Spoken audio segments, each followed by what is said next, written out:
మన ప్రభువును ప్రియ రక్షకుడైనటువంటి యేసుక్రీస్తు వారి పరిశుద్ధ నామంలో కూడి వచ్చిన ప్రతి ఒక్కరికి వందనములు. మరి దేవుడు అనుగ్రహించినటువంటి గొప్ప మహాకృపను బట్టి మరి ఉపవాస దినమున మనందరం ఏకంగా కూడి ఉన్నాము. మరి ఈరోజు దేవుడు మనకు ఒక అంశమును జ్ఞాపకం చేయాలని ఆశపడుచున్నాడు. మరి ఏంటా అంశము అని గమనిస్తే,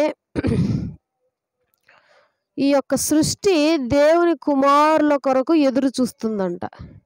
ఎక్కడైనా దేవుడు ఈ యొక్క దేవుడు మరి దేవుని కుమారుల కొరకు ఎదురు చూస్తాడు, కానీ సృష్టి దేవుని కుమారుల కొరకు ఎదురు చూస్తుందని చెప్పి బైబిల్ సెలవిస్తుంది. ఆ యొక్క వాక్యం చూద్దాము. రోమాపత్రిక 8వ అధ్యాయము 19వ వచనం. రోమాపత్రిక 8వ అధ్యాయము 19వ వచనము, పేజ్ నంబర్ 139. దేవుని కుమారుల ప్రత్యక్షత కొరకు సృష్టి మిగుల ఆశతో తేరి చూచుచు కనిపెట్టుచున్నది. మరి దేవుని కుమారుల ప్రత్యక్షత కొరకు సృష్టి మిగుల ఆశతో ఎదురు చూస్తూ ఉందంట. రోమీయులకు రాసిన పత్రిక 8వ అధ్యాయము 19వ వచనం. అయితే ఈ యొక్క సృష్టి దేవుని కుమారుల కొరకు ఎదురు చూస్తూ ఉంది. అసలు దేవుని కుమారులను ఎవరు అంటారు? అసలు ఎవరు దేవుని కుమారులు అవుతారు? సృష్టిలో పుట్టిన ప్రతి ఒక్కరూ దేవుని కుమారులేనా అంటే కాదు అని బైబిల్ సెలవిస్తుంది. మరి దేవుని కుమారులను ఎవరిని అంటారు? అది కూడా బైబిల్లోనే చూద్దాం. మత్తయి రాసిన పత్రిక, మత్తయి సువార్త 5వ అధ్యాయము 9వ వచనం. మత్తయి సువార్త 5వ అధ్యాయం 9వ వచనం. సమాధానపరచువారు ధన్యులు, వారు దేవుని కుమారులు అనబడుదురు. ఎవరు సమాధానపరుస్తున్నారు? ఇప్పుడు ఈ ప్రపంచంలో అందరూ గొడవలు పెట్టడము, చిచ్చులు పెట్టడము, ఉన్నటువంటి గొడవల్ని ఎక్కువ చేయటం తప్పితే మరి సమాధానపరిచేవారు కరువై ఉన్నారు ఈ ప్రపంచంలో. యేసుక్రీస్తు ప్రభువారు మరి తండ్రి యొక్క ఎడబాటును మనం కలిగి ఉన్నామని, తండ్రికి మనకి సమాధానం లేదని చెప్పి కుమారుడు వచ్చి సమాధానపరిచాడు ఇద్దరిని. కాబట్టి ఆయన దేవుని కుమారుడు అనబడ్డాడు. కాబట్టి మనం కూడా సమాధానపరిచేవారు లెక్కలో కనుక ఉంటే, మనము కూడా సమాధానపరిచేవారంగా ఉంటే మనం కూడా దేవుని కుమారులం అవుతాం. అయితే దేవుని కుమారుల కొరకు ఎవరు ఎదురు చూస్తున్నారు అని అంటే, సృష్టి మిగులు ఆశతో తేరి చూస్తుందంట. అసలు ఈ లోకంలో, ఈ సృష్టిలో దేవుడు కలుగజేసిన ఆదాము అవ్వ పాపం చేశారు. అక్కడ నుండి పాపం జరుగుతూనే ఉంది, ఎక్కడ స్టాప్ లేదు. అవ్వగారు పండు తిన్నారు, ఆదాం గారికి ఇచ్చారు. ఆదాం గారు ఏం చేశారు? చక్కగా ఆదాం గారు కూడా పండు తిని ఉన్నటువంటి శాపాన్ని కొని తెచ్చుకోవడం జరిగింది. ఆదాము గారి మూలంగానే భూమికి శాపం వచ్చింది, లేకపోతే పంటలు బాగా అభివృద్ధిగా పండేది, మనుష్యుడు బాగా బ్రతికేవాడు అనమాట. కాబట్టి ఇంత పాపాలు జరుగుతూ ఉన్న ఇంత పాపాన్ని సృష్టి అంతా చూస్తూనే ఉంది. కాబట్టి సృష్టి అందుకే దేవుని కుమారులను చూడటానికి మిగుల ఆసక్తి చూపుతుంది అని చెప్పి బైబిల్ తెలియజేస్తుంది. కాబట్టి మనము దేవుని కుమారులను ఎవరిని అంటాము అని అంటే, సమాధానపరచువారు ధన్యులు, వారు దేవుని కుమారులు అనబడతారు. కాబట్టి ఒక న్యాయాధిపతుల గ్రంథంలో ఒక వ్యక్తి గురించి మనం గమనిద్దాం ఈరోజు. మరి అతను ఎవరు, అతని చరిత్ర ఏంటో గమనిద్దాము. న్యాయాధిపతుల గ్రంథము 6వ అధ్యాయము 11, 12 వచనములు. న్యాయాధిపతుల గ్రంథము 6వ అధ్యాయము 11, 12 వచనములు. 11, 12 వచనములు. యెహోవా దూత వచ్చి అబీయెజ్రీయుడైన యోవాషునకు కలిగిన ఎఫ్రాలోని మస్తకీ వృక్షము కింద కూర్చుండెను. యోవాషు కుమారుడైన గిద్యోను మిద్యానీయులకు మరుగైయుండినట్లు గానుగ చాటున గోధుమలను దుళ్ళగొట్టుచుండగా. ఇక్కడ ఎవరి గురించి మనం చూసుకుంటున్నాం, ఎవరి గురించి మనం ఆలోచింపజేస్తున్నాము అని అంటే, గిద్యోను గారి గురించి. అసలు ఈయన గురించి ఏంటి అని అంటే, మరి ఈయన ఇజ్రాయేలీయుడు ఈ గిద్యోను గారు. అయితే గొప్ప ధనము ఆస్తి ఉన్నటువంటి వ్యక్తే. ఇజ్రాయేలీలు బహుపాపము చేస్తూ ఉంటే ఆ పాపానికి ప్రతిఫలంగా ఇజ్రాయేలీలు చెయ్యి దేవుడు వదిలేస్తాడు. వాళ్ళు చేసేది అదే. దేవుడు సృష్టిని సృష్టిస్తే వాళ్ళు సృష్టికర్తను పూజించకుండా సృష్టినే పూజిస్తూ ఉన్నారు. కాబట్టి దేవుడు కోపం వచ్చి చెయ్యి వదిలేయటం జరిగేది. తీసుకువెళ్ళి ఎవరో ఒక శత్రువులు వచ్చి వారిని హరించేవాళ్ళు, సంహరించేవాళ్ళు. అట్లా జరుగుతూ ఉంటే జరిగే కాలంలో గిద్యోను గారు ఒకళ్ళు ఉన్నారు. అయితే ఈ యొక్క స్థితి ఎందుకు వచ్చిందో స్టార్టింగ్లో ఉంటుంది చూడండి. న్యాయాధిపతుల గ్రంథము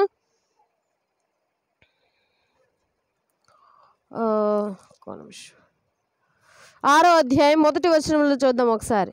ఇజ్రాయేలీలు యెహోవా దృష్టికి దోషులైనందున యెహోవా 7 ఏళ్ళు వారిని మిద్యానీయులకు అప్పగించెను. ఎన్నేళ్ళు? 7 ఏళ్ళు. ఏంటి? యెహోవా దృష్టిలో దోషులైపోయారు వాళ్ళు. ఎందుకు అంటే సృష్టిని మొరకటం మూలంగా. అయితే యెహోవా దృష్టిలో దోషులైనందుకు వీరిని 7 సంవత్సరాలు దేవుడు ఎడబాటు చేస్తే, ఈ 7 సంవత్సరాలు మిద్యానీయులు చేసే పని ఏంటంటే ఇజ్రాయేలీలు చక్కగా సమకూర్చుకొని గొర్రె పిల్లల్ని పెంచుకోవటం, వాటి పిల్లల్ని అభివృద్ధి చేసుకొని ఏడాదికి ఒక మందలా తయారు చేసుకుంటే మిద్యానీయులు ఆ సంవత్సరం వచ్చిన పంట అంతా వీళ్ళు దొంగిలించుకొని వెళ్ళిపోయేవాళ్ళు.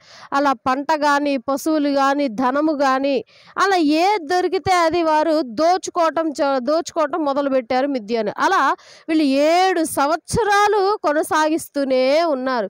దేవుడు మాత్రం వాడిని వదిలేశారు.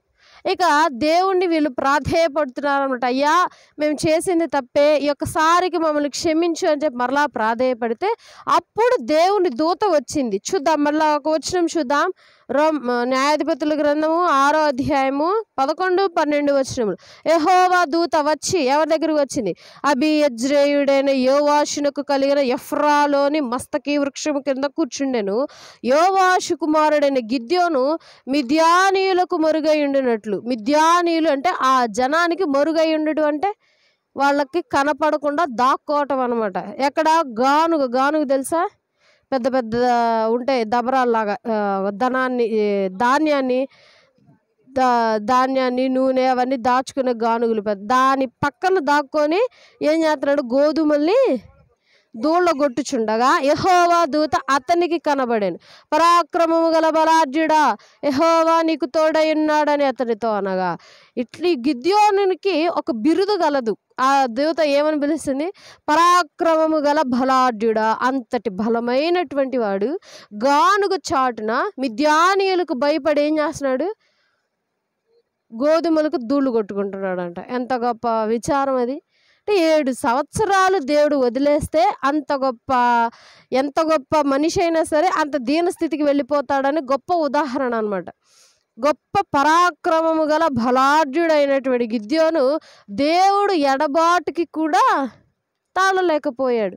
కాబట్టి మనం ఇక్కడ గమనించాల్సింది ఏంటి అంటే, మరి వారు పశ్చాత్తాప పడగానే దేవదూత వచ్చి, అయ్యా పరాక్రమం గల బలాఢ్యుడా, ఇదిగో దేవుడు నాకు కొన్ని సూచనలు తెలియజేసి ఉన్నాడు. ఏంటి? నీ యొక్క ఇజ్రాయెల్ జనాంగాన్ని మొత్తాన్ని తీసుకొని మిద్యానీయుల మీదకి యుద్ధానికి పద, నీకు దేవుడు తోడుగా ఉన్నాడు అని అంటే అప్పుడు గిద్యోను గారు అంటారు, ఇప్పటిదాకా సహాయం చేయని దేవుడు ఇప్పుడు ఎందుకు చేస్తున్నాడు సహాయం? మీ యొక్క పశ్చాత్తాపమే దేవుడు మీకు సహాయం చేస్తున్నాడు. ఎందుకు దేవుడు మమ్మల్ని 7 సంవత్సరాలు ఏర్పాటు చేశాడు అని అంటే కారణం మీరే. మీరు చేసిన పాపాలు, మీరు చేసిన అతిక్రమములు దేవునికి అడ్డుగా పడి మరి 7 సంవత్సరాలు మిమ్మల్ని వదిలేయటం జరిగింది అని చెప్పండి. ఇప్పుడు యుద్ధానికి వెళ్ళే క్రమము చూద్దాం, చాలా ఆశ్చర్యంగా ఉంటుంది. న్యాయాధిపతుల గ్రంథము 7వ అధ్యాయము 3 నుంచి 6 వచనాలు చదువుదాం. కానీ ఫస్ట్ నుండి చదువుదాం, ఇంకా బాగా అర్థమవుతుంది. న్యాయాధిపతుల గ్రంథము 7వ అధ్యాయం 1వ వచనం నుండి.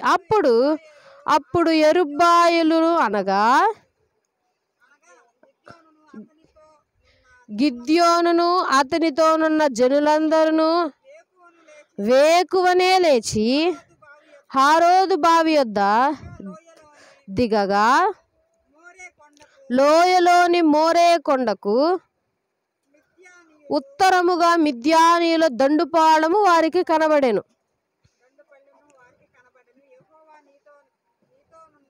యెహోవా నీతోనున్న జనులు ఎక్కువ మంది, నేను వారి చేతికి మిద్యానీయులను అప్పగింప తగదు. ఇజ్రాయేలీలు నా బాహుబలము నాకు రక్షణ కలుగజేసననుకొని నా మీద అతిశయించుదురేమో. కాబట్టి నీవు ఎవడు భయపడి వణుకుచున్నాడో వాడు త్వరపడి గిలాదు కొండ విడిచి తిరిగి వెళ్ళవలెనని జనులు వినున్నట్లుగా ప్రకటించుమని గిద్యోనుతో సెలవిచ్చెను. అప్పుడు జనులలో నుండి 22,000 మంది తిరిగి వెళ్ళిపోయారు. ఒకసారి గమనిద్దాము. 32,000 మంది సైన్యం ఉంటే ఇజ్రాయేలీల్లో ఎంతమంది వెళ్ళిపోయారు? 22,000 మంది భయముతో వణికారంట. అసలు ఆ 22,000 మంది అంత పిరికితనంగా మరి సైన్యంలో చేరి ఉన్నారు చూడండి. 22,000 మంది భయముతో వణికిపోయారు. 32,000 మంది ఇజ్రాయేలీలను దేవుడు ఏమంటున్నాడు? వాళ్ళలో ప్యూరిఫై చేయమంటున్నాడు. ఎక్కడైనా యుద్ధానికి అందరినీ కలుపుకొని వెళ్తామా, లేకపోతే కొంతమందినే తీసుకొని వెళ్తామా? ఊర్లో ఉన్నటువంటి సైన్యం మొత్తాన్ని తీసుకెళ్తాంగా. గొప్పగా ఉన్నటువంటి, బాగా యుద్ధం చేయగలను, పుష్టిగా ఉన్నటువంటి వారిని, బలంగా ఉన్నటువంటి వారిని, తెలివిగా ఉన్నటువంటి వారిని ఏరి కుటుంబానికి ఇద్దరిద్దరు చొప్పున తీసుకెళ్తాం కదా. కానీ ఈయన దేవుడేమంటున్నాడు? మీరు వీరిలో నుండి నేను తగ్గిస్తా, కొంతమందినే ఏర్పరుస్తా, వారిని మాత్రమే నువ్వు తీసుకెళ్ళాలి. కాబట్టి ఈయన ఏమంటున్నాడు? మీలో ఎవరైతే భయముతో వణుకుచున్నారో, మిద్యానీయుల దగ్గరికి వెళ్ళి మరి వారితో యుద్ధం చేయాలని వణుకుచున్నారో వాళ్ళు వెనక్కి తిరిగి వెళ్ళిపోండి అని అంటే ఎంతమంది వెళ్ళారు? 22,000 మంది వెనుదిరిగి వెళ్ళిపోయారు. 32లో నుండి 22,000 తీసేస్తే ఎంత? 32,000లో నుండి 22,000 తీసేస్తే 32,000లో నుండి 22,000 10,000. కింద ఉంది వచనం చూడండి. అప్పుడు జనులలో నుండి 22,000 మంది తిరిగి వెళ్ళిపోయారు. 10,000 మంది నిలిచి ఉండగా యెహోవా ఈ జనులు ఇంకా ఎక్కువ మంది నీళ్ల యొద్దకి వారిని దిగజేయుము, అక్కడ నీ కొరకు వారిని శోధించదను. ఇక్కడ దేవుడు ఏం చేస్తాడంట? సైన్యాన్ని శోధిస్తాడంట దేవుడు. అసలు ఎవరిని శోధించాలి? లెక్క ప్రకారం సైనికులు ఎదుటి సైనికులను శోధించాలా, లేకపోతే పరీక్షించాలా? కానీ ఇక్కడ దేవుడు ఏమంటున్నాడు? శోధిస్తాడంట వారిని. ఇంకేం చేస్తాడో చూద్దాం. ఇతడు నీతో కూడా పోవలెనని నేను ఎవని గూర్చి చెప్పేదనో వాడు నీతో పోవలెను. ఇతడు నాతో పోకూడదని ఎవని గూర్చి నీతో చెప్పుదునో వాడు పోకూడదని గిద్యోనుతో సెలవిచ్చాను. అతడు నీళ్ల యొద్దకు ఆ జనమును దిగజేసినప్పుడు యెహోవా, ఇక్కడ చాలా ఆశ్చర్యమైనటువంటి సంఘటన జరుగుతుంది. ఫస్ట్ నుండి ఏం జరిగింది? 32,000 మంది ఇజ్రాయేలీల జనాంగం ఉంటే, అయ్యా ఇంతమంది వద్దు, ఇప్పుడు కానీ నేను ఇంతమందిని పంపించాను అనుకో, వాళ్ళు ఏమనుకుంటారు తెలుసా? అది కూడా చెప్తున్నాడు దేవుడు. మనుషులు ఏమనుకుంటారో వారి ఆలోచనలు, తలంపులు కూడా దేవుడు బట్టబయలు చేశాడు. ఏంటది? 7వ వచనం, 1వ వచనంలో, 2వ వచనంలో చూద్దాం. యెహోవా నీతోనున్న జనులు ఎక్కువ మంది, నేను వారి చేతికి మిద్యానీయులను అప్పగింప తగదు. ఇజ్రాయేలీలు నా బాహుబలము నాకు రక్షణ కలుగజేసుననుకొని నా మీద అతిశయపడుదురేమో. ఒకవేళ ఈ 32,000 మంది యుద్ధానికి వెళ్ళి మిద్యానులను జయిస్తే దేవుడు కాదు జయించింది, దేవుడు కాదు హెల్ప్ చేసింది, మాకు ఎవరు చేశారు? మాకు మేమే తెచ్చుకున్నాం ఈ రక్షణ, మాకు మేమే తెచ్చుకున్నాం ఈ స్వేచ్ఛ అని చెప్పుకుంటారు. కాబట్టి వీరిలో నేను కొంతమందిని మాత్రమే తీసుకువెళ్తాను. కాబట్టి నువ్వేం చేయాలి? కొండ మీద అందరికీ వినిపించేటట్టుగా మీలో ఎవరికైనా భయం వేస్తే వెనక్కి తిరిగి వెళ్ళిపోండి యుద్ధంలో అని అంటే, అప్పుడు 22,000 మంది వెనక్కి తిరిగి వెళ్ళిపోతే 10,000 మంది మాత్రమే నుంచొని ఉన్నారు. అప్పుడు దేవుడు అంటున్నాడు, ఆ 10,000 మందిని తీసుకెళ్ళమంటున్నాడు. ఎక్కడికి తీసుకెళ్ళమంటున్నాడు? శోధించటానికి. చూద్దాం ఎక్కడికి తీసుకెళ్ళమంటున్నాడు. 5వ వచనం. అతడు నీళ్ల యొద్దకు ఆ జనమును దిగజేసినప్పుడు యెహోవా కుక్క గతుకున్నట్లు తన నాలుకతో నీళ్లను గతికిన ప్రతి వానిని, త్రాగుటకు మోకాళ్ళుని కృంగిన ప్రతి వానిని వేరువేరుగా ఉంచమని గిద్యోనుతో సెలవిచ్చాను. చేతితో నోటికందించుకొని గతికిన వారి లెక్క 300 మంది. 32,000 మందిలో నుండి ఎంతమందిని తీశాడు దేవుడు? 300 మందిని తీశాడు. 300 మంది ఒక యుద్ధం జరిగించడానికి సరిపోతారా? 300 మంది ఎంతసేపు అని యుద్ధం చేయగలరు ఎదుటి ఉన్నటువంటి శత్రువులతో. 32,000 మందిలో 22,000 మందిని తొలగించాడు. 22,000 మందిలో కొంతమందిని తొలగించి ఎంతమందిని ఉంచాడు? 300 మంది. ఏంటా పరీక్ష, ఏంటా శోధన అంటే, కింద ఒక కాలువ పారుతూ ఉంటే ఆ కాలువకి చేతులు ఏమంటారు, దోసిళ్ళతో కాకుండా నీళ్లు తాగటం, బాగా బోర్లించి మోకాళ్ళంతా కింద కొంచి నాలుకతో తాగాలంట ఆ నీళ్లు. కుక్క గతికినట్టు. కుక్క ఎట్ట తాగిద్ది నీళ్ళు? కిందకు బాగా ఉంచి నాలుక అంతా లోపల పడేది అట్ట తాగాలంట నీళ్ళు మనిషి. అక్కడ ఉన్నటువంటి సైన్యం. దానికి యుద్ధానికి దేవునికి శోధనకి ఏంటి వ్యత్యాసం? ఎందుకని అట్లా చేయమన్నాడు? మీకేమైనా అనిపించిందా? మీకేమైనా ఆలోచన తట్టిందా? బాగా దాహం వేస్తే ఏమైనా తెచ్చుకొని తాగుతారుగా, ఎందుకు కుక్క గతికినట్టు గతకాలి? అదేమన్నా ఆర్మీయా? ఓకే, అట్లా కూడా కావచ్చు, కానీ పాకటం కదా నేర్పించాలి. కుక్క గతికినట్టు నీళ్ళు ఎందుకు తాగాలి?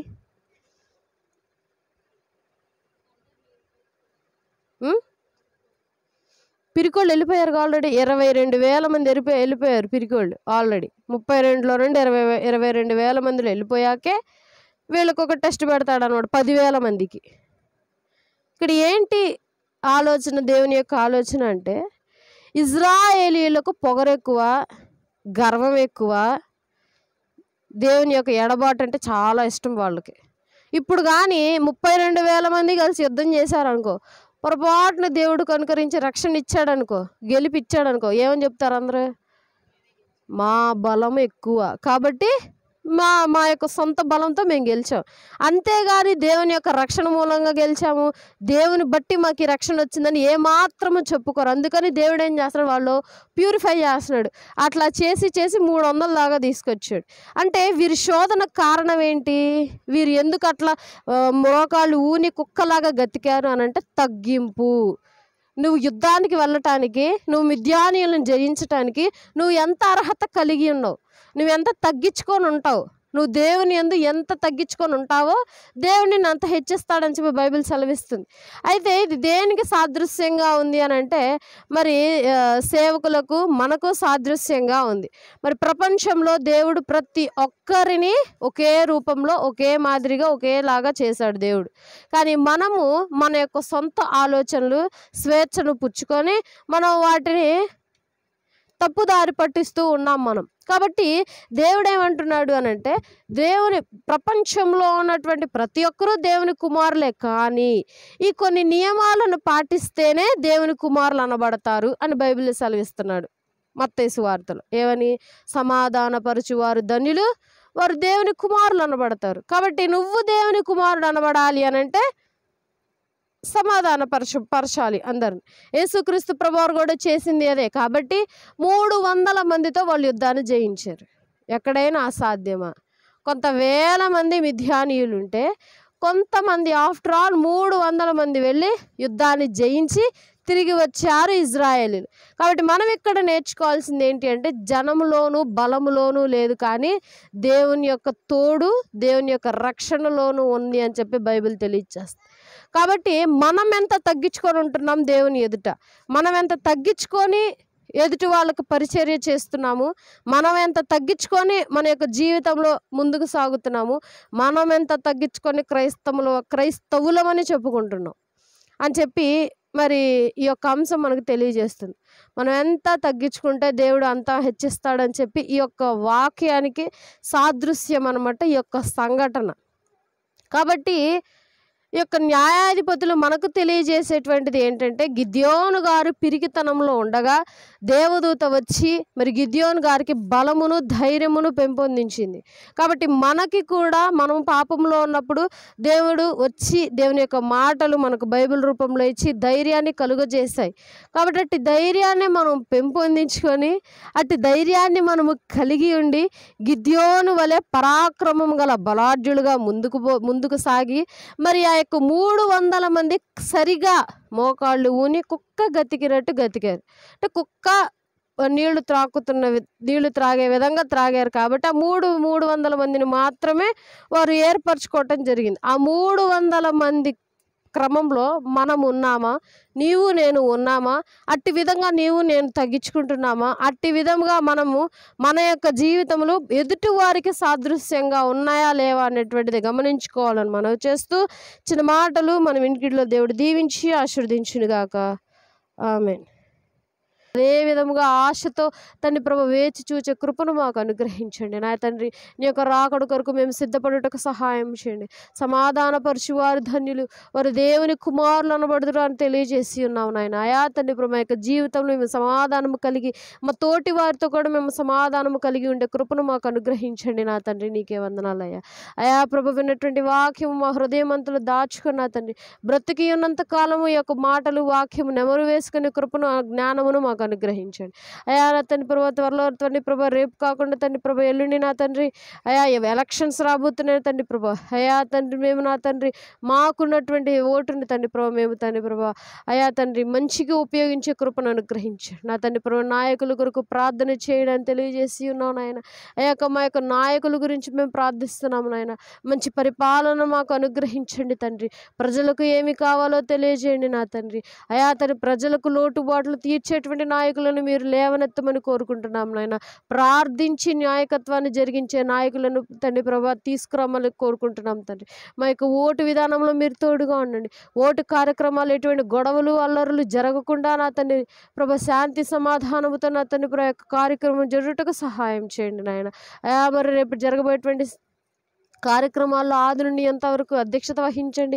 మరి ఆకపోకలు తోడుగా ఉండండి. సండే స్కూల్ వచ్చేటువంటి ప్రతి పిల్లని మీరు జ్ఞాపకం చేసుకొని అయా సరైనటువంటి సమయంలో వారు తండ్రి నీ యొక్క సన్నిధికి వచ్చుటకు సహాయం చేయండి.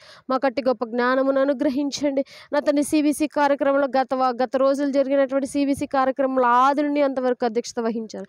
మరి ఆకపోకలు తోడుగా ఉన్నారు. వందనాలు ఆయన. అయా తండ్రి కుడి వచ్చిన ప్రతి ఒక్క బిడ్డను బట్టి వందనములు. అయా తండ్రి వారిని తండ్రి మరి సిబిసికి పంపినటువంటి తల్లిదండ్రులను బట్టి వందనములు తండ్రి. అయా తండ్రి ప్రతి ఒక్కరికి వారి క్రియలు చొప్పున వారికి ప్రతిఫలము అనుగ్రహించమని వేడుకుంటున్నాం తండ్రి. అయా సండే స్కూల్ పిల్లలకి కానీ సిబిసి పిల్లలకి కానీ అయా వారికి పాటలు నేర్పించే విధానంలోను కథలు నేర్పించే విధానంలో మాకు తోడుగా ఉండి అట్టి గొప్ప జ్ఞానమును కృపను మాకు అనుగ్రహించాను వందనములు. అట్టి గొప్ప స్థాయిలో మమ్మల్ని నిలవబెట్టినటువంటి దానం నటి వందనములు. అయ్యా యొక్క అధికమైన ఎండలకు తండ్రి ఎవరికి తండ్రి ప్రభు ప్రాణహాని జరగకుండా మీరు తోడుగా ఉండి ఈ యొక్క వాతావరణమును మీ స్వాధీనంలో ఉంచుకోమని వేడుకుంటున్నాం నాయన. రేపు తండ్రి ప్రభు కార్యక్రమం అంతట్లో తోడుగా ఉండండి. రేపు 2 నుండి 4 దాకా జరగబోయే ఆదివారపు ఆరాధనలో తోడుగా ఉండండి. కుడి వచ్చిన ప్రతి ఒక్కరిని బట్టి వందనములు నా తండ్రి. అయా నా తండ్రి ప్రభు ఇక్కడ ప్రతి ఒక్కరిని జ్ఞాపకం చేసుకోండి. ప్రతి ఒక్కరి తండ్రి ప్రభు వారి ఆర్థిక పరిస్థితుల్లోనూ కష్టంలోనూ వారికి ఉన్నటువంటి లోటుబాటులోనూ మీరు తోడుగా ఉండి సహాయం చేయమని మరలా తండ్రి రేపు మధ్యాహ్న కాలమును మేమందరము సమకూడి నీ యొక్క అమూల్యమైన మాటలు విని నిన్ను స్తుతించి గణపరిచే భాగ్యమును మా అందరికీ అనుగ్రహించమని యేసునామమున పెట్టి అడిగి వేడుకొని ప్రార్థిస్తున్నాం తండ్రి. ఆమేన్. మన తండ్రి దేవుని ప్రేమయు కుమారుడైన యేసుక్రీస్తు ప్రభువారి కృపయు పరిశుద్ధాత్మని అన్యోన్య సహవాసము మనందరికీ ఎల్లప్పుడూ తోడైండి నడిపించునుగాక. ఆమేన్. అందరికీ వందనాలు.